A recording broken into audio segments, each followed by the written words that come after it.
তেল চালায় তার তো পেট্রোল প্রয়োজন নাই। যে হুন্ডা চালাইতে চায় তার জন্য পেট্রোল প্রয়োজন। হুন্ডা যত দামি হোক, 600 সিসির হুন্ডা কিনেছে 9 লাখ টাকা দিয়ে, কথার কথা। কেনার পরেই একেবারে ফুল টাঙ্কি তেল ভরেছে, আর তো আর কোনোদিন তেল উঠাতে হবে না। কথা বলেন না কেন? কতক্ষণ লাগবে? বলে যত রান করতে চায় তত তেল ভরতে হবে। যদি হুন্ডাকে ঘরের ভিতরে রেখে দিতে চায় তাহলে আর তেলের দরকার নেই, কিন্তু রান যদি করতে চায়, যত রান করতে চায় তত তেলের দরকার আছে। যে মুমিন না তার জন্য কোরআনের আলোচনা প্রয়োজন না হতে পারে, কিন্তু যে বলবে আমি মুমিন তার জন্য কোরআনের আলোচনা অবশ্যই প্রয়োজন। কেন? কোরআনী আলোচনা বাদ দিয়ে কোনো মুমিনের ঈমানের গাড়ি চলতেই পারে না। সে আলোচনা যেখান থেকেই হোক। আমরা জানি গাড়িতে পেট্রোল নিতে চাইলে সেই পেট্রোলটা সবচাইতে ভালো হয়, সুন্দর হয়, দামেও কম পাওয়া যায়, পিওর হয়, সেটা হলো পাম্পে। কিন্তু কোনো অঞ্চলে যদি পাম্প নাই 40 কিলোমিটারের ভিতরে, সেই এলাকার কেউ হুন্ডা চালাইতে চাইলে তাকে তেল নিতে হবে যেখানে পাওয়া যায় সেখান থেকেই। কথা বলেন না কেন ভাই? খোলা বাজার, সেখান থেকেই নিতে হবে। যদিও খোলা বাজারের তেলটা তুলনামূলক পিওর কম হয়, মাপে একটু কম পাওয়া যায়, কথার কথা বলতেছি, তবুও নিতে হবে। কেন? কারণ তেল ছাড়া তো হুন্ডা চলে না।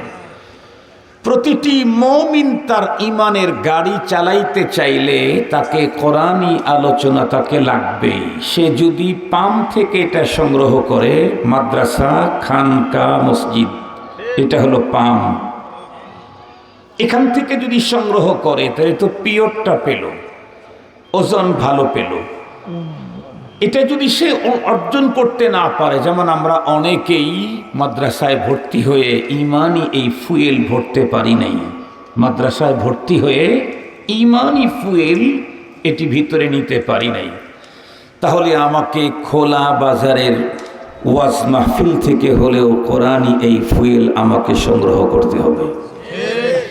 আর বাংলাদেশের মুসলমানদের জন্য আল্লাহ পাকের পক্ষ থেকে এক্সট্রা এক্সেস এক নেয়ামত, এবং অনেক বড় নেয়ামত বাংলাদেশ, পাকিস্তান এবং ইন্ডিয়ার মানুষের জন্য।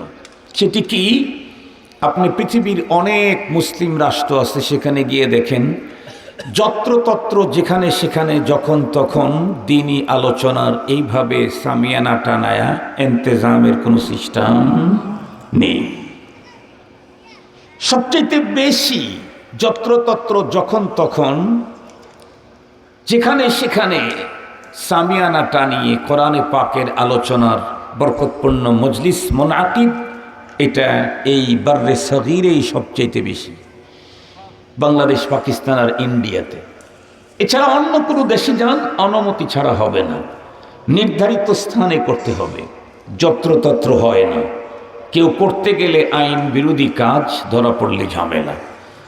রব্বুল আলামিন এত বড় একটা নেয়ামত আমাদেরকে অ্যাক্সেস দিলেন, কিন্তু এটার প্রতি আমাদের যেমনটি গুরুত্ব থাকা দরকার ছিল তেমনটি এখন দেখা যাচ্ছে না। কেন? কারণ দুনিয়ার একটা সিস্টেম আছে, যেই জিনিস অ্যাভেলেবেল পাওয়া যায় তার মূল্য কমে যায়। কথা বলেন ভাই? দেখবেন বাজারে ঢুকছেন কোনো একদিন, ঢোকার পরে দেখতেছেন শুধু এক দোকানে বাগুন নিয়ে আসছে। দেখবেন এই নতুন বাগুন কেনার জন্য সিরিয়াল দিয়েছে 15 জন। বেচারা বাগুন নিয়ে আসছে কৃষক মাত্র 5 কেজি। 1 কেজি করে যদি নেয় তাহলে সর্বোচ্চ 5 জনকে দিতে পারবে। সব ক্রেতারা তখন বলতেছে, ভাই 1 কেজি করে কেউ নিয়েন না প্লিজ, নতুন বাগুন, আমাদেরও তো খাবার ইচ্ছে করে, হাফ কেজি করে নেন। বলেন উনি হাফ কেজি করে দিলেও কয়জনকে দিতে পারবেন? 10 জন, আর 5 জন তো পাবে না। বেচারা বাগুনওয়ালা যখন দেখছে এত লম্বা ক্রেতার সিরিয়াল, এ কারণে দাম হাঁকাইছে অনেক, 200 টাকা কেজি। কয় অসুবিধা নাই, নেবই হাফ কেজি, দেও। 200 টাকা কেজি বাগুন কিনে যখন নিয়ে গেল, বাসায় যাওয়ার পরে বেগমকে বলল 200 টাকা কেজি কিনে নিয়ে আসছি। বেগম কুট কাটতে গিয়ে দেখে একটার ভিতরে পোকা। 200 টাকা কেজি, 100 টাকা দিয়ে কিনছে 2টা বাগুন, 50 টাকা পিস পড়েছে।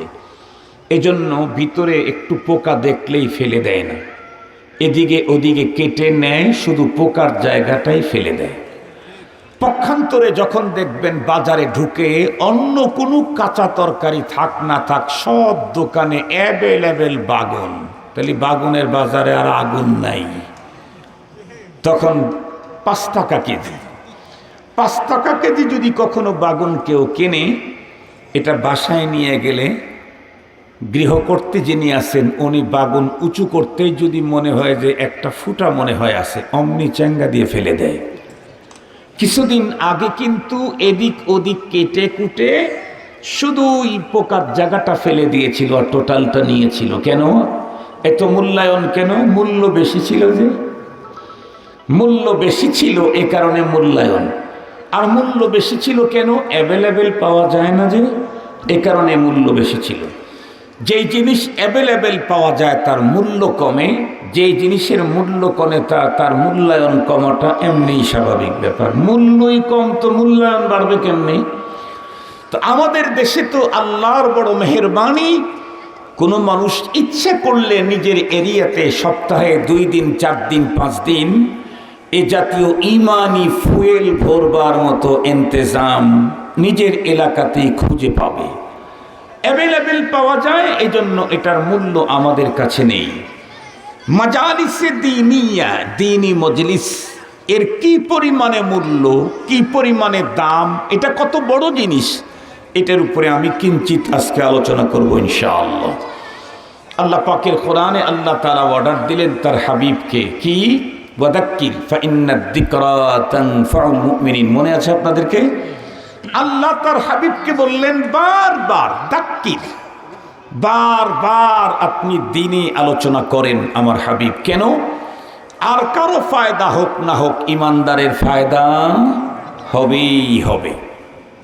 এখন আসেন, যদি কেউ বলে হুজুর ইমানদারের কি ফায়দা হবে, তাহলে আল্লাহর কোরআন থেকে আপনাদেরকে বলি দ্বীনি আলোচনায় ইমানদারের কি ফায়দা হয়। আল্লাহ তাআলা বলেন, ইন্নামাল মুমিনুনা আল্লাযীনা ইযা যুকিরাল্লাহু ওয়াজিলাত কুলুবুহুম ওয়া ইযা তুলিয়াত আলাইহিম আয়াতুহু যাদাতহুম ঈমানা ওয়া হুম আলা রাব্বিহিম ইয়াতাওয়াক্কালুন। এই আয়াতে কারিমাতে দ্বীনি আলোচনার ফায়দা কি এটা আল্লাহ তাআলা বয়ান করেছেন। তবে সেই ফায়দাটা যথাযথ বুঝবার জন্য একটা ছোট্ট ভূমিকা জানতে হবে। সেটি হলো, আজকের পৃথিবীতে যত মানুষ আছে প্রতিটি মানুষ গভীরভাবে লক্ষ্য করলে 2 গ্রুপের কোনো এক গ্রুপে আছে। হয়তো সে পরপার বিশ্বাস করে অথবা সে পরকাল বিশ্বাস করে না। যারা পরকাল বিশ্বাস করে না তাদেরকে নিয়ে আমার আজকে কোনো আলোচনা নেই। যারা পরপার বিশ্বাস করে, এ জাতীয় প্রতিটি মানুষ যারা পরপারের সুখ দুঃখ বিশ্বাস করে, যে নামেই হোক, জান্নাত জাহান্নাম নামে হোক, স্বর্গ আর নরকের নামে হোক, অথবা অন্য কোনো নামে হোক, পরপারের সুখ দুঃখ যে বিশ্বাস করে, এ জাতীয় প্রতিটি মানুষ পরপারে সুখী হতে চায়, কেউ দুঃখী হতে চায় না। পরপারে যে কেউ দুঃখী হতে চায় না তার জ্বলন্ত প্রমাণ আপনাদের এই গঞ্জ তো কিশোরগঞ্জ, তাই না? হিন্দু অনেক আছে না? অনেক হিন্দু আছে। আমাদেরটা অবশ্য সিরাজগঞ্জ। আলহামদুলিল্লাহ, হিন্দুদের দেখবেন তাদের ধর্মীয় যেই কালচার আছে, তাদের যে আকীদা বিশ্বাস আছে, তাদের ধর্মীয় যে সিস্টেম আছে, তার মধ্যে একটা হলো এদের যতই আপনজন হোক না কেন মারা যাওয়ার পরে চিতায় নিয়ে আগুনে পুড়িয়ে ছাই করে ফেলবে। দেখেন নাই আপনারা? দেখেছেন। কেন? হিন্দু জন্মদাতা পিতাকেও আগুনে পোড়ায়, গর্ভধারিণী মাকেও আগুনে পুড়িয়ে ছাই করে দেয়, কলিজার টুকরা সন্তানকে পর্যন্ত পুড়িয়ে দেয়, জীবন সঙ্গিনী স্ত্রী তাকে পর্যন্ত পুড়িয়ে দেয়। কেন? কারণ তাদের আকীদা বিশ্বাস হলো একজন মানুষ জীবন চলার পথে জীবনের বাঁকে বাঁকে ফাঁকে ফাঁকে সৃষ্টিকর্তার সাথে অনেক ভুল বেয়াদবি হয়েই থাকে। এ কথা কিন্তু আমাদের নবীজিও বলেছেন, আলা কুল্লুকুম খাত্তাউন ওয়া খায়রুল খাত্তাইনা আত-তাওয়াবুন। তো সেদিকে যেতে চাই না। তাদের আকীদা হলো একজন মানুষ জীবন চলার পথে বাঁকে বাঁকে ফাঁকে ফাঁকে অনেক ভুল বেয়াদবি হয়েই থাকে। এতগুলি ভুল দুনিয়া থেকে যদি ক্ষমা না নিয়ে পরপারে যায় তাহলে তাকে তো নরকে যেতে হবে। তারা কেউ নরকে যেতে রাজি নেই।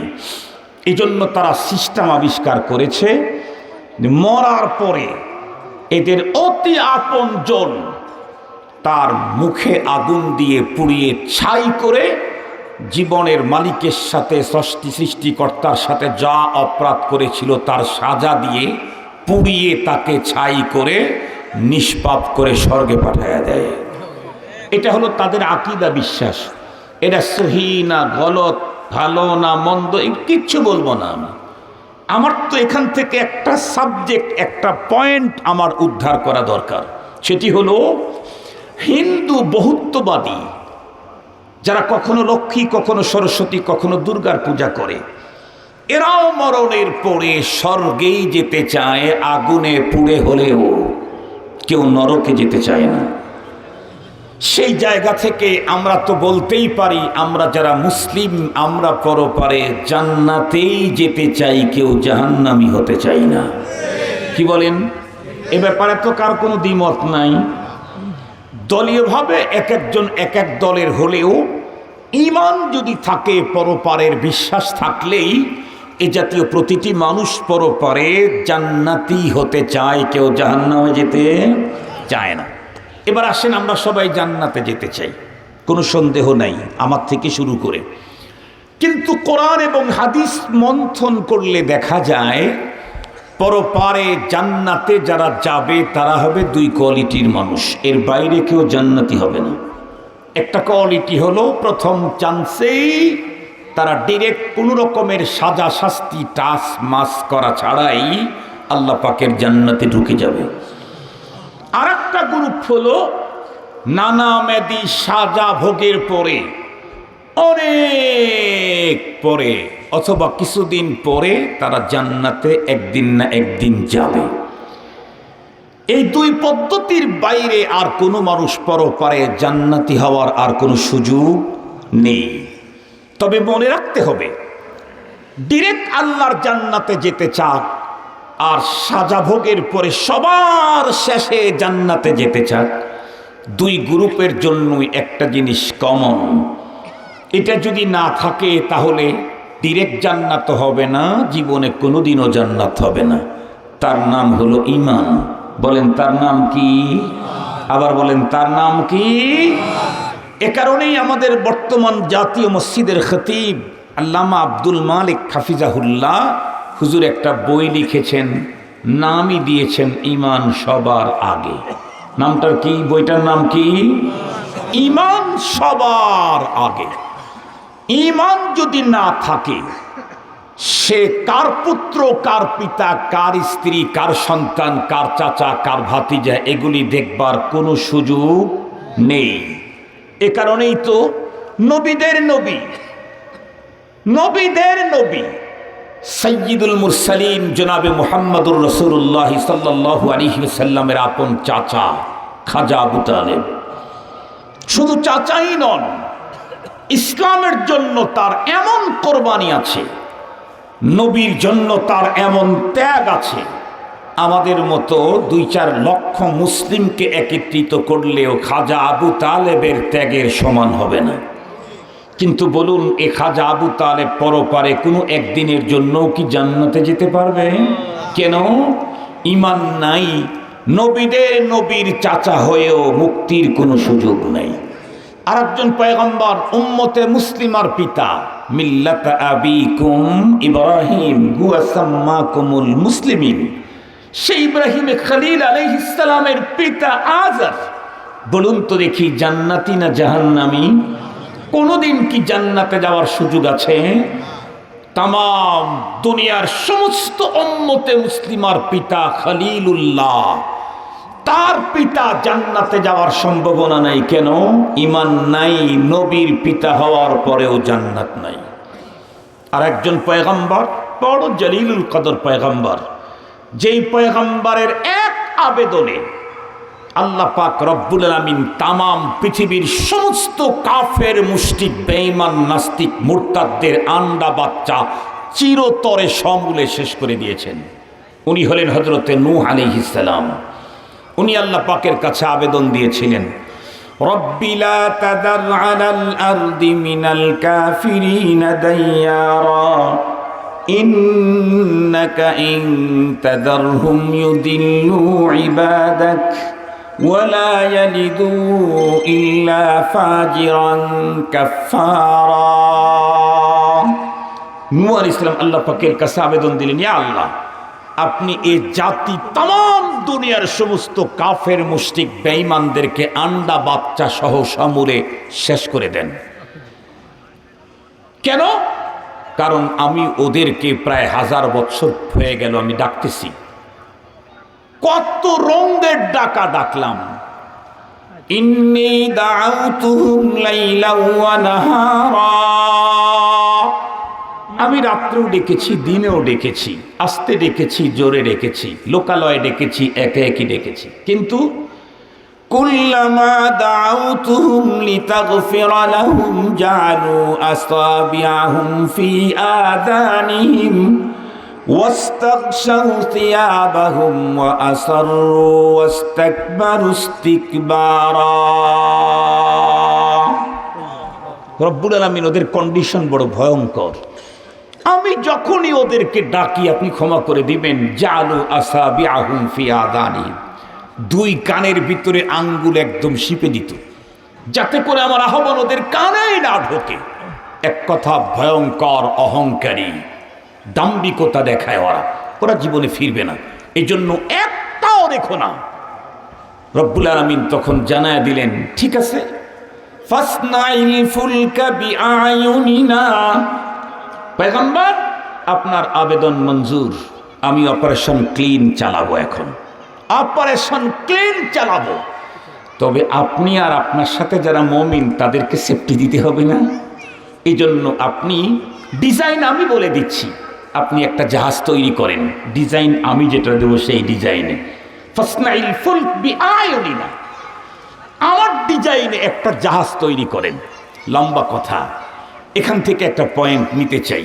পয়গম্বর নূহ আলাইহিস সালাম এত বড় পয়গম্বর, যার এক আবেদনে তামাম পৃথিবীর সমস্ত কাফের, মুশরিক, বেঈমানের আন্ডা বাচ্চা সমূলে শেষ করে দিয়েছে। সেই পয়গম্বর আল্লাহ পাকের কাছে আবেদন জমা দিলেন, ইন্নাহু মিন আহলি, আয় আল্লাহ, আমার কলিজার টুকরা ছেলে, ও আমার কলিজার ধন, আপনি ওকে একটু প্লিজ। আল্লাহ তাআলা সাথে সাথে বললেন, ইন্নাহু লাইসা মিন আহলিক, ঈমান নাই, ওর ব্যাপারে আবেদন দিয়ে কোনো লাভ নাই। কথাগুলি কিন্তু খুব ভালোভাবে একটু বুঝতে হবে মুহতারাম হাজিরিন। আর একজন পয়গম্বর, অনেক বড় পয়গম্বর, পৃথিবীর সবচাইতে ভয়ঙ্কর অপরাধের অপরাধী তার কওম, কিন্তু যতদিন পয়গম্বর ওখানে ছিলেন আল্লাহ তাআলা ততদিন পর্যন্ত তাদেরকে শাস্তি দেননি। শাস্তি দেওয়ার প্ল্যান যখন নিলেন, 3 জন বড় ফেরেশতাকে পাঠিয়ে দিলেন, জিবরাইল, মিকাইল, ইসরাফিল। বাদ আছে কে? কথা বলেন না কেন? বাদ আছে কে? আজরাইল। ওইটা আসলে তো সমস্যা, তাই না? ঝামেলা বেশি, কাজ বেশি, উনি আগে আসেন না, আসলে কাজ কমপ্লিট করে দিয়ে যান। বড় 3 জন ফেরেশতাকে পাঠিয়ে দিয়েছেন, কাজ তাদের 2টা। একটা হযরতে ইব্রাহিম আলাইহিস সালামের কাছে যাওয়া, তার সন্তান হওয়ার সুসংবাদ দেওয়া। আর একটা হলো তার ভাগ্নে হযরতে লূত আলাইহিস সালাম, তার কাছে যাওয়া, ওইখানে গিয়ে অপারেশন চালানো। লম্বা কথা, কোরআন শরীফের মধ্যে আছে, সহজে আমি বলি। 3 ফেরেশতা গিয়ে হযরতে লূত আলাইহিস সালামকে বললেন, আপনি সকালের আগে ভোর হওয়ার আগেই এলাকা ছেড়ে চলে যান। কেন? ভোর হওয়ার আগে আপনার এই উপত্যকার লোকদের অপারেশন টাইম। সবাই চলে গেল, কিন্তু যেতে পারল না তার স্ত্রী। কানাত মিনাল গাবিরিন, আল্লাহর কোরআনে আল্লাহ নিজে বলেন এটাকে পরপারে মুক্তির কোনো পথ নাই নবীর স্ত্রী হওয়ার পরে। কেন? ঈমান নাই, নবী পত্নী হয়েও মুক্তির কোনো পথ। এখন আপনারা বলেন, আমরা যারা অন্তরের ভিতরে পরপারে এত বড় আশা বেঁধেছি জান্নাতে যাওয়ার জন্য, বলুন ঈমান যদি না থাকে, নবী পুত্র, নবী পত্নী, নবীর পিতা, নবীর চাচা জান্নাতি হতে পারে নাই, আমি কার পিতা, আমি কার চাচা, আমি কার ছেলে, আমি কার বাবা? আমার তো কোনো সম্ভাবনাই নেই। তাহলে সর্বপ্রথম যেই জিনিসটা আমার লাগবে পরপারে জান্নাতি হতে, ডিরেক্ট হোক আর কোনো এক সময় জান্নাতে যেতে চাই, যেই জিনিসটা লাগবে প্রথম, তার নাম ঈমান। এখন আমরা তো প্রথম চান্সে জান্নাতে যেতে চাই, নাকি আপনাদের কারো ইচ্ছে আছে যে একটু জাহান্নামে ঢুকে কিছুদিন সাজা টাজা ভোগ টোগ করে সিস্টেম টিস্টেম কেমন এগুলা দেখে তারপরে জান্নাতে গেলাম? এরকম কি সিস্টেম কারো আছে মনের মধ্যে? নাই। তো ডিরেক্ট জান্নাতে যেতে চাই। তো ঠিক আছে, কোন ঈমান আমার কাছে যে ঈমান আছে সেই ঈমানের কন্ডিশনটা কি? আমার ঈমানের কন্ডিশন হলো এই, গরমের মৌসুমে আমার ঈমান আমাকে 5 ওয়াক্ত নামাজ মসজিদ পর্যন্ত জামাতে নিয়ে যেতে পারে, কিন্তু শৈত্য প্রবাহ শুরু হলে এশার সালাত আর ফজরের সালাতে আমার ঈমান আমাকে মসজিদে হাজির করতে পারে না। কথা বলেন না কেন? যে ঈমান সত্য প্রবাহে আমাকে আল্লাহর ঘর মসজিদ পর্যন্ত নিতে পারে না, সে ঈমান পরপারে ডিরেক্ট আমাকে আল্লাহর জান্নাতে নেওয়ার সক্ষমতা রাখে না। আমাকে সুদ, ঘুষ, নারী, জুলুম, গুম, খুনের মতো ভয়ঙ্কর অপরাধ থেকে আমার ঈমান আমাকে সেফটি দিতে পারছে না। যে ঈমান আমাকে গুম, খুন, নারী, সুদ, ঘুষের মতো ভয়ঙ্কর অপরাধ থেকে আমাকে বাঁচাইতে পারে না, এই ঈমান আমাকে পরপারে জাহান্নামের আগুন থেকে বাঁচাইতে পারবে না। তাহলে কি করতে হবে আমাকে?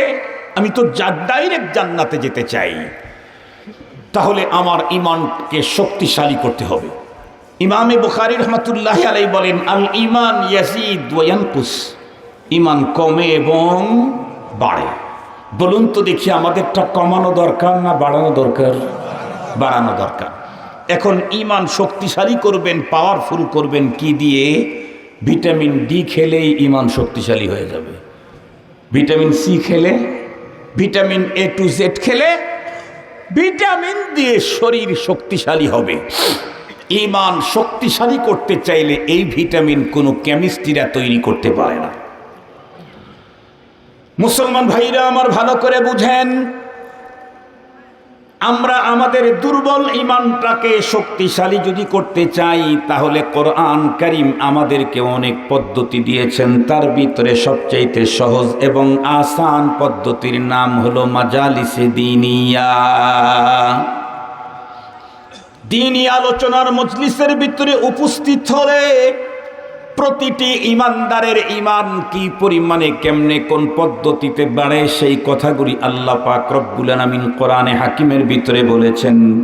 ইন্নামাল মুমিনুনা আল্লাযীনা ইযা যুকিরাল্লাহু ওয়াজিলাত কুলুবুহুম ওয়া ইযা তুলিয়াত আলাইহিম আয়াতুহু যাদাতহুম ঈমানা ওয়া আলা রাব্বিহিম ইয়াতাওয়াক্কালুন। আল্লাহ পাক বলেন, মুমিন তো তারা দ্বীনি আলোচনার মজলিসের ভিতরে উপস্থিত হলে, কোরআন এবং আল্লাহর আলোচনা শুনলেই যাদের অন্তরটা বিগলিত হয়। আপনারা বলুন তো দেখি, সত্য কথা, আমরা যখন যে কোনো অবস্থা থেকে ফারিগ হয়ে মাদ্রাসার মাহফিলে অথবা যে কোনো দ্বীনি আলোচনার মজলিসের ভিতরে বসি, উলামায়ে কেরাম যখন আল্লাহর কথা, নবীর কথা, সাহাবীদের কথা, তাবেঈদের ঈমান দীপ্ত ওয়াকিয়া ঘটনা আমাদের সামনে যখন পেশ করে, বলুন তো দেখি, হাজার শ্রোতাকে আমরা নিজের চোখে দেখেছি নিজ জায়গায় বসে, বন্ধুরা আমার, মনের অজান্তেই চোখের 2 কর্নার দিয়ে পানি ঝরানো শুরু করে দেয় কিনা? তার মানে এতক্ষণ পর্যন্ত যা আলোচনা হয়েছে এই সমস্ত আলোচনাগুলি লোকটার অন্তরের উপরে এতটাই আঘাত করেছে, প্রতিক্রিয়াশীল হয়েছে যে তার চোখ থেকে মনের অজান্তে পানি বেরিয়ে গেছে। তাহলে দ্বীনের আলোচনা কার্যকর কিনা? কথা বলেন না কেন, কার্যকরী কিনা? আল্লাহ পাক রব্বুল আলামিন আরো বলেন, এরপরে যখন তাদের সামনে আল্লাহর কোরআনের আয়াত তেলাওয়াত করা হয় তখন ইমানদারদের মূল পুঁজি ইমানটাই বাড়তে থাকে। আল্লাহু আকবার। এই কারণে মনে রাখবেন, যেই ওয়াজ মাহফিলের ভিতরে, যেই বক্তার আলোচনায় কোরআনের তেলাওয়াত যত বাড়ে, ওই ওয়াজের ভিতরে শ্রোতাদের পাওনা তত বাড়ে। যেই ওয়াজ আর বক্তৃতার ভিতরে কোরআনে পাকের আয়াতের তিলাওয়াত কম, সেইখানে অন্য ফায়দা বেশি হলেও ইমান বাড়ার ফায়দাটা কম। অন্য আলোচনার দ্বারা ইমান অন্তর নরম হয়, সফট হয়, আখিরাতের প্রেরণা হয়, গুনাহ ছাড়ার প্রতি আজম তৈরি হয়, নেকি অর্জনের প্রতি অস্বাভাবিক আগ্রহ তৈরি হয়। কিন্তু কোরআনের তেলাওয়াত শুনলে ডাইরেক্ট ইমানের আলো আর শক্তি বাড়তে থাকে। মুসলমান ভাইরা রে আমার, ভালো করে বুঝেন, কেউ যদি জিজ্ঞাসা করে হুজুর ইমান কোরআনে পাকের তেলাওয়াতের দ্বারাই ইমানদারের অন্তরে ইমান কিভাবে বাড়ে, তার আমরা একটু জানতে চাই, বুঝতে চাই, তাহলে আপনাদেরকে একটু বন্ধুরা আমার পিছনে নিয়ে যেতে হবে। তার মানে যেখানে বসে আছেন এখান থেকে উঠে পিছনে যেতে হবে না, আমাদের দেশের বন্ধুরা আমার পিছনে যেতে হবে। এখন থেকে 25-30 বছর পূর্বে আপনাদের মনে পড়ে কিনা, আপনারা তো জেলা শহরের একদম পাশে আছেন, গ্রামে যারা ছিলেন, এখন থেকে 30 বছর পূর্বে কোনো গ্রামের ভিতরে বিদ্যুৎ ছিল না। রাত্রের অন্ধকার দূরীকরণে মানুষ দুইটা জিনিস ব্যবহার করত, একটা হলো হারিকেন আর একটা হলো ল্যাম্পবাতি। মনে পড়ে নাকি? যাদের একটু অবস্থা ভালো, অর্থনৈতিক অবস্থা, তারা হারিকেন ব্যবহার করত, যারা গরিব দুঃখী মানুষ তারা ল্যাম্পবাতি ব্যবহার করত। এই ল্যাম্পবাতি আর হারিকেন যেটাই হোক, এটা দিয়ে আমরা লেখালেখি শুরু করছি, পড়াপড়ি শুরু করছি, ইলিশ মাছ খাওয়া শুরু করছি। চলতে চলতে হঠাৎ করে কি অক্ষর ভালো করে দেখা যায় না, তার মানে ঝামেলা কি? বাতিতে তেল ফুরিয়ে গেছে, এ কারণে আলো স্লো হয়ে গেছে। এখন আলো বাড়াইতে চাইলে কি করতে হবে? 3 দিনের হরতাল ডাকতে হবে, নাকি আন্দোলনে যেতে হবে। কি করতে হবে? তেল ভরতে হবে। কি বলে, তেল গেলে ফুরিয়ে বাতি যায় নিভিয়ে, তো সবাই জানে।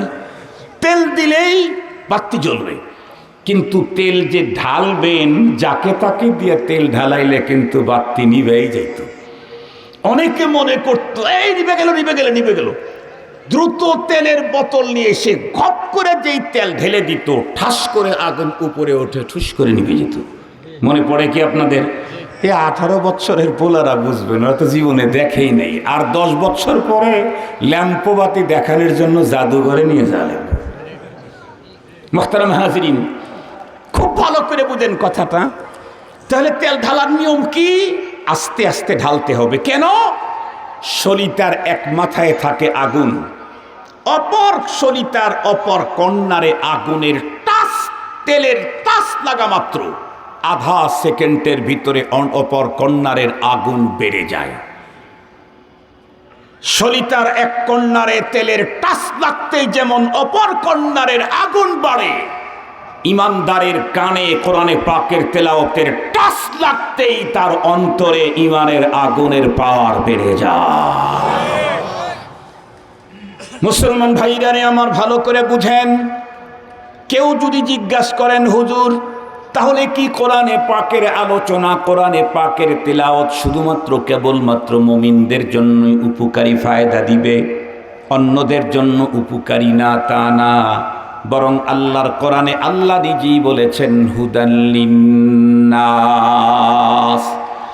শুধু ইমানদারদের জন্য কোরআন নাজিল করা হয় নাই। 1400-1500 বছরের অতীতের অভিজ্ঞতা হলো এই, যে কোনো মানুষ যদি, বন্ধুরা আমার, হিন্দু বৌদ্ধ বন্ধুরা আমার, চারাল মগ ইহুদি নাসারা যে কেউ হোক না কেন, আল্লাহর কোরআন আলোচনা শোনার জন্য কেউ যদি কখনো আসে, মোহাব্বত আর আকিদাতের সঙ্গে যদি আলোচনা শোনে তারও ফায়দা হয়। আর যদি কোরআনুল কারীমের তেলাওয়াত কেউ যদি শ্রবণ করে তাহলে আল্লাহ পাক রব্বুল আলামিন ওর কানে কোরআনের আয়াতের টাচ লাগা মাত্রই ঈমান ওর অন্তরের ভিতরে সিংহাসন গেড়ে নেয়। কোরআন তো এত পাওয়ারফুল, বেঈমানও যদি হাতদারমি না নেয়, জিদ না থাকে, অন্য কোনো সেখানে ত্রুটি খোঁজার অনুসন্ধানী ফিকির যদি না নিয়ে নিউট্রাল মস্তিষ্কে যদি কোরআনে পাককে তিলাওয়াত শুনে বেঈমানের ঈমান নসিব হয়। জ্বলন্ত প্রমাণ সাইয়্যিদিনা হযরতে ফারুক আজম রাদিয়াল্লাহু তাআলা আনহু ঈমান গ্রহণের বাহ্যিক কারণ কি ছিল বলেন তো দেখি? কোরআনে পাকের তিলাওয়াতের সামাআত, শ্রবণ করেছিলেন। শুধু বনের কণ্ঠে কোরআনে পাকের তিলাওয়াত শুনতেই চেঞ্জিং এসে গেল তার অন্তরের ভিতরে। এত মশহুর ঘটনা। আরো একটা চমৎকার ঘটনা আপনাদেরকে শোনাই। সূরাতুল জিন, কুল উহিয়া ইলাইয়া আন্নাহু ইসতামাআ নাফারুম মিনাল জিন ফাকালু ইন্না সামি'না কুরআনান আজাবান ইয়াহদি ইলার রুশদি ফাআমান্না। আমি শেখুল হাদিস আল্লামা আজিজুল হক রহমাতুল্লাহি আলাইহির জবানে আমি এই ঘটনা শুনেছি। আমি তো পড়েছি, কিন্তু হুজুরের জবানে যে মজার ভঙ্গিমায় শুনেছি, পড়াতে ওই মজা পাওয়া যায় নাই। মুহতারাম হাজরিন, আমি আপনাদের সামনে উপস্থাপন করতেছি সেই ঘটনাটা, খুব ভালো করে শুনেন। যতদিন পর্যন্ত কোরআন নাজিল হয় নাই ততদিন পর্যন্ত আসমানে শিথিলতা ছিল। তার মানে দুনিয়া থেকে অনেক জিন আসমানে যাইত, গিয়ে ফেরেশতারা যে মিটিং রুম আছে তাদের, এই রুমের ভিতরে তো ঢোকার সুযোগ ছিল না। মিটিং হলের আশেপাশে চুরি চামারি করে ফেরেশতাদের মিটিংয়ের দু চারটা কথা শুনে এসে দুনিয়ার ওদের ভক্তদেরকে বলে দিত, এই আগামী বছর কিন্তু সরকার পোল্টি খাবে, আর ইউনুস কিন্তু এসে ইন্টারিম প্রধান হয়ে যাবে। মুহতারাম হাজিরিন, আরো সহজ করে বোঝাবার জন্য বলি, আল্লাহ তাআলা ক্বাদ কাতাবাল্লাহু তাকাদীরাল খালক, পৃথিবীর প্রতিটি সৃষ্টির ভাগ্য লিখেছেন সৃষ্টিকে সৃষ্টি করার 50,000 বছর আগে। এটা কিন্তু স্বাভাবিক নিয়ম। আপনি বাড়ি আগে করেন না প্ল্যান আগে করেন? কথা বলেন না কেন? আগে বাড়ি হয় না আগে প্ল্যান হয়? আগে প্ল্যান হয়। ডিজাইন কেমন হবে, কয়তলা হবে, কয় সূত্র এখানে রড লাগানো হবে, কি পরিমাণ পিলার এখানে দেওয়া হবে, প্ল্যান আগে হয়, এরপরে বাড়ি হয়।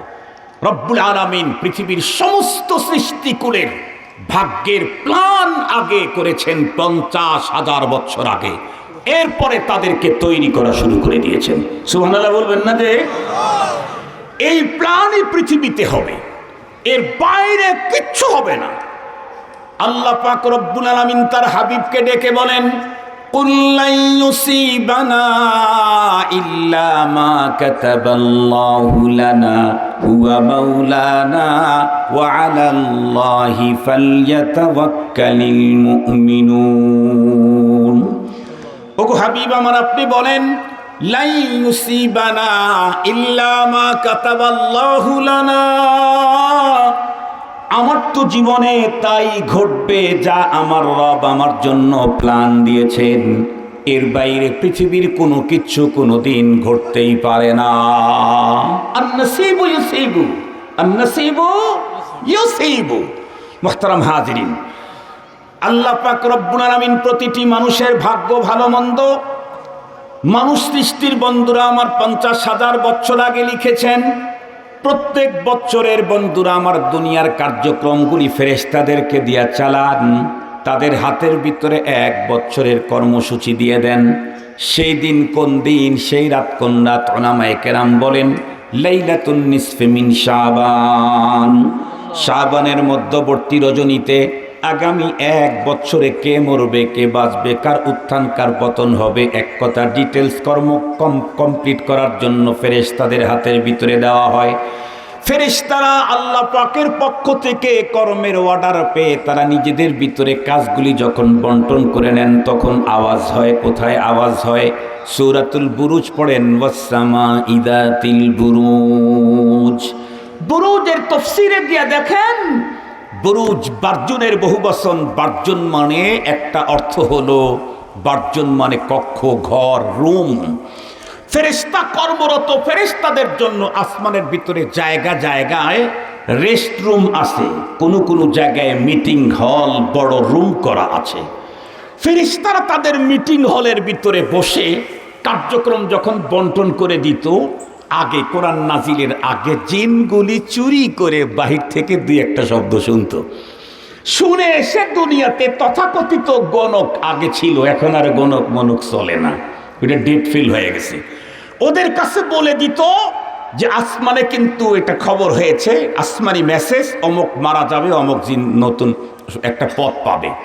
ওরা দুইটা খবর শুনে ওর সাথে আর 98টা নিজেদের পক্ষ থেকে বলতো আমরা গায়েব জানি।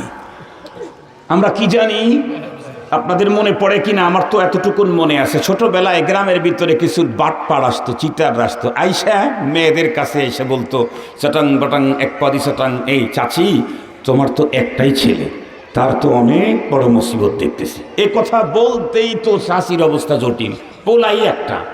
বাবা তাইলে কি করা লাগবে? কয় না তখন কিছু না, এই 2 কেজি চাউল 1 কেজি আটা 5টা টাকা কুল্লু খালাস। এই জাতীয় ছিটারি করতে আমি আমার নিজের জীবনে দেখেছি ছোটবেলায়। মোহতারাম হাজরিন, এইগুলি ছিল ওই জাতীয় ভণ্ডামি। কিন্তু যেদিন থেকে কোরআন নাজিল হলো সেদিন থেকে আসমানের রেড অ্যালার্ট। আসমানের ওই এরিয়াতে কেউ ঢোকার পারমিশন, সুযোগ কিচ্ছু নাই। জিন্নাতগুলি তাদের চিরাচরিত নিয়ম অনুযায়ী আসমানি মেসেজ সংগ্রহ করার জন্য যখন আসমানের দিকে অগ্রসর হলো, আল্লাহর কোরআনে আল্লাহ বলেন ফাআতবাহু শিহাবুন তাকিব, যেই মাত্র সেখানে অগ্রসর হলো টাস টাস টাস টাস করে তাদেরকে শুট করা হয়। একটা সেকেন্ডের জন্য এরিয়াতে ঢুকতেই দেওয়া হলো না।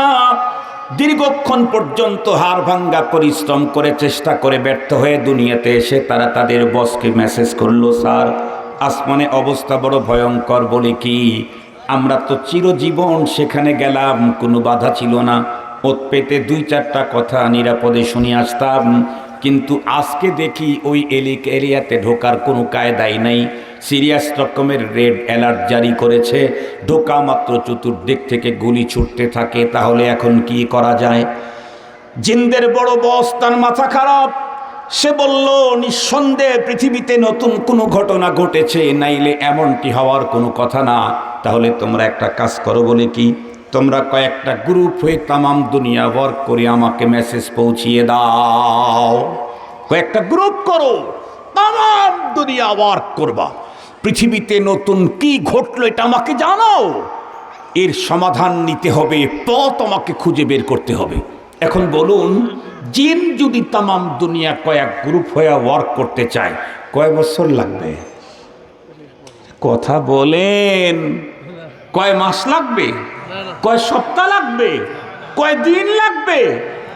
আল্লাহ তাআলা জিনদেরকে এত গতি পাওয়ার দিয়েছেন, বিজ্ঞান আজ পর্যন্ত যত দ্রুত যান তৈরি করেছে, আকাশ যান হোক আর পানির যানই হোক, বলুন তো দেখি ওই রকমের গতি পাওয়ার কি কারো আছে? কিয়ামত পর্যন্ত কেউ এমন গতি পাওয়ার কোন যন্ত্র কোনো দিন আবিষ্কার করতে পারবে না, যে গতি পাওয়ার আল্লাহ তাআলা জিনদেরকে দিয়েছেন। জিনদের গতি পাওয়ারের উপরে কিঞ্চিত একটু যদি আলোচনা না করি তাহলে কথাটা অসম্পূর্ণ থেকে যায়। এ কারণে আল্লাহর কোরআন থেকেই বলছি।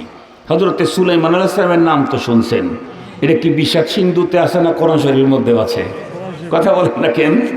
কোরআন শরীফের মধ্যে আছে।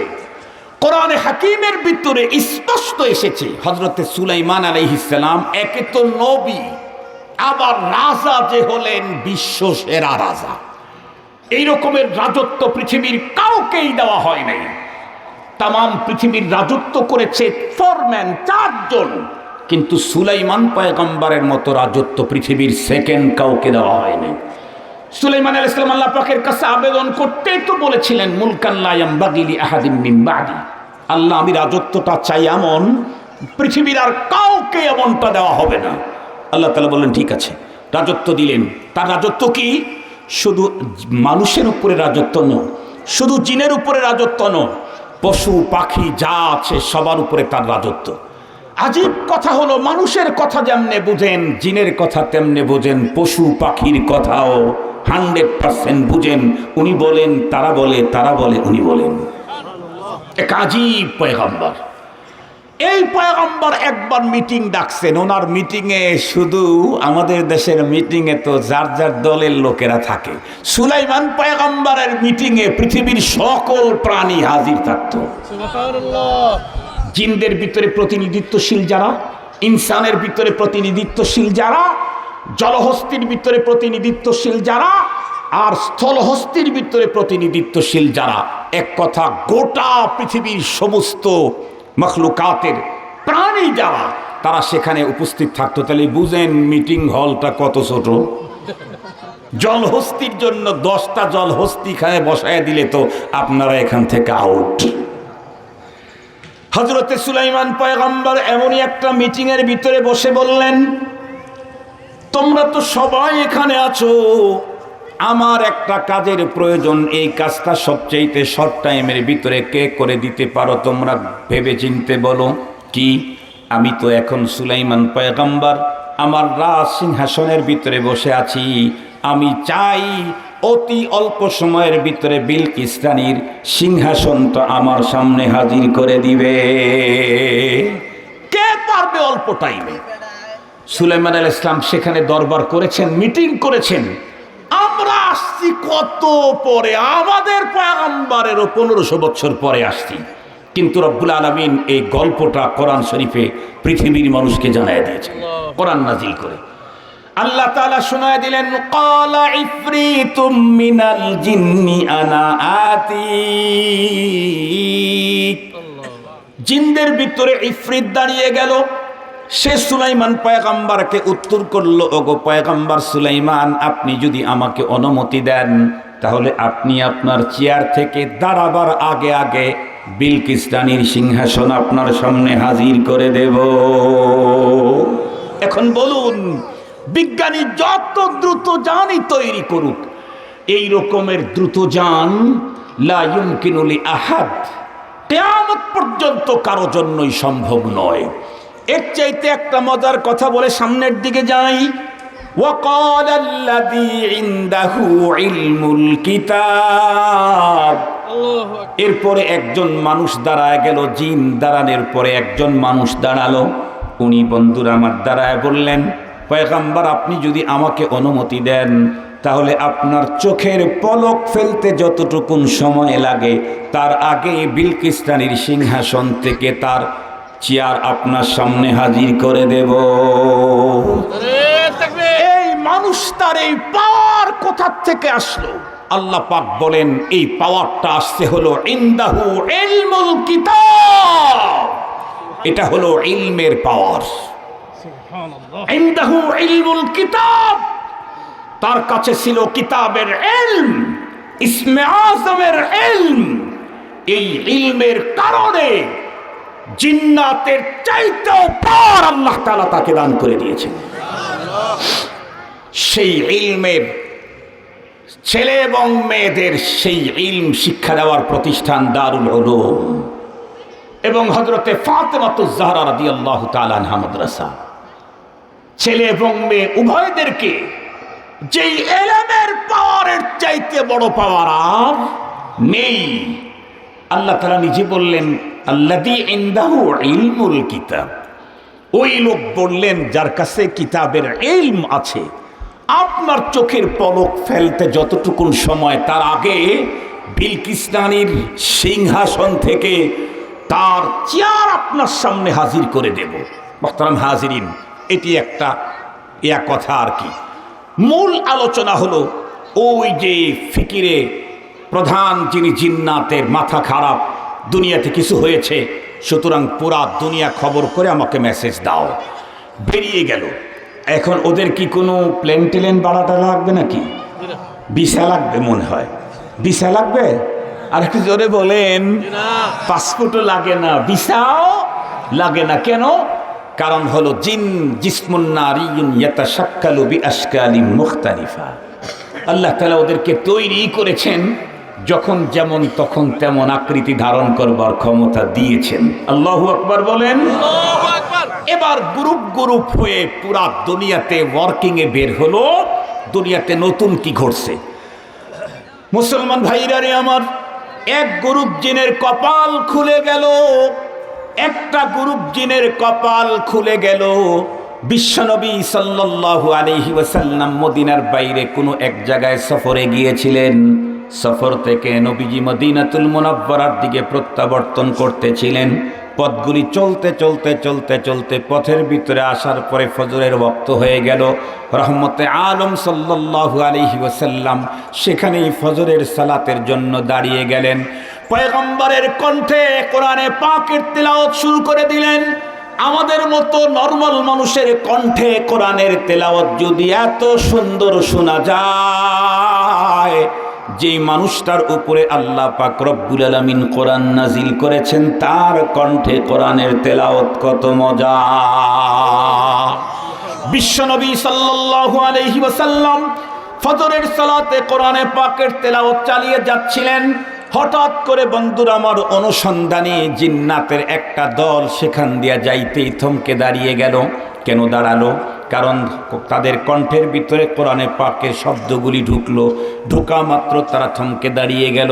দাঁড়ানোর পর গভীর বন্ধুরা আমার মনোনিবেশ দিয়ে যতক্ষণ পর্যন্ত পয়গম্বর কোরআন তেলাওয়াত করলেন ততক্ষণ পর্যন্ত কোরআনের তেলাওয়াত শুনল। কোরআন এমনই আকর্ষণ করেছে, এমনই পাওয়ারফুল ম্যাগনেট, ওরা যেন ওখান থেকে সরতেই পারল না। দীর্ঘক্ষণ পর্যন্ত রহমতে আলম সাল্লাল্লাহু আলাইহি ওয়াসাল্লামের জবানে মোবারকে কোরআনে পাকের তেলাওয়াত শুনতে শুনতে পয়গম্বর যখন তেলাওয়াত বন্ধ করে দিলেন, তার মানে নামাজ খতম হয়ে গেল। ওরা তখন ওই জায়গাতে দাঁড়িয়ে তারা তাদের অভিব্যক্তি পেশ করলো। তারা বলল, ইন্না সামি'না কুরআনান আজাবান ইয়াহদি ইলার রুশদি ফাআমান্না। এই ফাআমান্নায় আমার মজায়ে ইস্তেশাদ ভালো করে বুঝেন। ওরা তখন বলল, নিঃসন্দেহে আজকে আশ্চর্যতম এক পাঠ কে নাই, ওদের কানে কেমনে ঢুকবে? আল্লাহ পাক রব্বুল আলামিন এই জাতীয় পাঠ তো জমিনে কখনো নাজিল করেন নাই। টোটাল নাজিল করা কিতাব হলো 104, তার ভিতরে 103 খানা কিতাবের সবই হলো কিতাবুল্লাহ।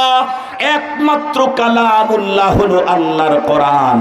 এ কারণেই তো পয়গম্বর বলেন, তাবাররাক বিল কুরআন ফাইন্নাহু কালামুল্লাহি ওয়া খারাজা আনহু। এই পৃথিবীর মানুষ, তোমরা অনেক কিছু দিয়েই তো বরকত হাসিল করো। আমি নবী তোমাদেরকে বলছি, আল্লাহর কোরআন দিয়ে বরকত হাসিল করো। কারণ কোরআনের প্রতিটা অক্ষর, প্রতিটা শব্দ সর্বপ্রথম আল্লাহ পাকের জবান থেকে বেরিয়েছে। আল্লাহু আকবার বলেন।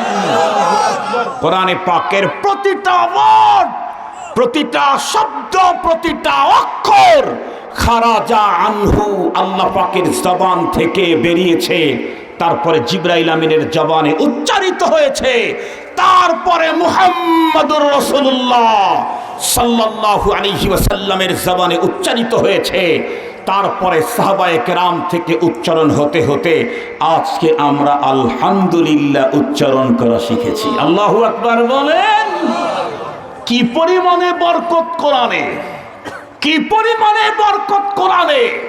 কিন্তু হতভাগা মুসলিম জাতি, সে কোরআন তার ঘরের ভিতরে সত্যি প্যাকেট করা আছে, কিন্তু তেলাওয়াত করার সৌভাগ্য হয় না।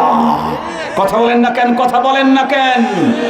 কত বড় হতভাগা আজকের মুসলিম জাতি। সে মহান কোরআন আমাদের প্রত্যেকের ঘরের ভিতরে আছে, কিন্তু তেলাওয়াত করার সৌভাগ্য আমাদের হয় না। শুনলাম না 20 মিনিট হয়ে গেছে, 7:15 যান। তখন না শুনছিলাম 7:30। আমি 7:30কে টার্গেট করে বয়ান করতেছিলাম, তো 1 মিনিটের মধ্যে শেষ করে দিই। এই আলোচনার দ্বারা কি বুঝলাম? কোরআনে পাকের তেলাওয়াত অমুসলিমও যদি শ্রবণ করে, তাহলে ওই আজানটা শেষ হোক। ঠিক আছে। কোরআনের আলোচনা, দ্বীনি আলোচনা, মাজালিসে দ্বীনিয়া, এটার প্রয়োজনীয়তা, এটার মর্যাদা, এটার দাম, এটার মাকাম কত উঁচু, নাম্বার 1, আমরা যারা মুমিন মরণের পরে জান্নাতে যেতে চাই, যেই পুঁজিগুলি আমাদের লাগবে তার ভিতরে প্রথম যেটা, তার নাম ঈমান। সেই ঈমান আমাদের আছে দুর্বল। শক্তিশালী করবার জন্য যত পথ পদ্ধতি কোরআনে বলেছেন তার ভিতরে সবচাইতে আসান পথ হলো দ্বীনি মজলিসে উপস্থিত হয়ে কোরআন হাদিসের আলোচনা শুনতে থাকলেই ঈমানদারের ঈমান বাড়তে থাকবে। বেঈমানও যদি কোরআনে পাকের তেলাওয়াত তার দ্বীনি আলোচনা শোনে, যদি হাটধর্মী না থাকে, জিদ যদি না থাকে ভিতরে নিউট্রাল মস্তিষ্কে নিয়ে, তাহলে এই কোরআনের আলোচনাও তাদেরকে ফায়দা দেয়। কোরআনে পাকের তিলাওয়াত তাদের কানে ঢুকতেই ঈমান তাদের অন্তরে জাগা করে নেয়। যেমন এই জিনদের এই গ্রুপ ওই জায়গায় উপস্থিত হয়ে পয়গম্বরের জবানে কোরআনে পাকের তেলাওয়াত শুনতেই তারা বলে গেল, নিঃসন্দেহে মহা আশ্চর্য এক পঠন আমরা শুনেছি, যা জীবনে কোনোদিন শুনি নাই। যতটুকুন শুনেছি তা থেকে আমাদের উপলব্ধি হলো প্রতিটি কথা মানুষকে হেদায়েত আর কল্যাণের পথ দেখায়। সঙ্গত কারণে আমরা এর প্রতি ঈমান আনলাম। আল্লাহু আকবার বললেন না যে? আল্লাহু আকবার। ইয়াহদি ইলার রুশদ ফাআমান্না।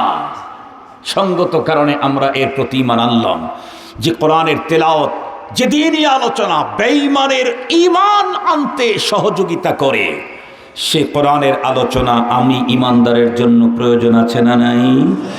দৈনিক যদি 10 বার কোরআনের আলোচনা হয়, আমি 10 বার গেলেও আমার এক্সেস হবে না, বরং আমার আরো প্রয়োজন। কথা বলেন না কেন? আমার এদেশের একজন মানুষ 3টে ফ্যাক্টরি করার পরেও আরো 5টা তার প্ল্যানে থাকে, অথচ সে 3টে করছে, সব সম্পদ সে খেতে পারবে না নিশ্চিত। কথা বলেন না কেন?